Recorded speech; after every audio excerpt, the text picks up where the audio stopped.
जी Maharashtra news, एक बुलंद आवाज जनसामान्यांचा। मनपाच्या दुर्लक्षामुळे रस्त्यावर कचऱ्याचे साम्राज्य। मालाड दप्तरी रोड DBL मार्ग येथील फेरीवाले रस्ते अडून बसलेले, त्यामुळे डंपिंगच्या समस्येत फेरीवाले जो कचरा करतात त्याची भर पडते।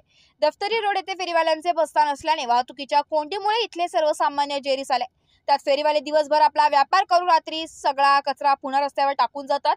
पालिकेच्या गाड्या दिवसातून 3 वेळा या भागात फेरी मारून कचरा उचलून नेतात, तरी स्वच्छता राखली जात नाही। रोजच फेरीवाल्यांचे बसस्थान असल्यामुळे त्यांच्याकडचा कचरा गटारीमध्ये फेकून दिला जातो, त्यामुळे ही पुन्हा गटारे तुंबतात, त्यातून घाणीचे साम्राज्य निर्माण होते। या फेरीवाल्यांचा बंदोबस्त झाला तर कचऱ्याची समस्या सुटेल।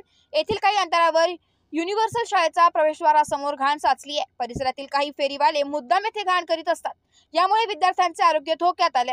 या शाळेत सुमारे 3000 विद्यार्थी शिक्षण घेत आहे।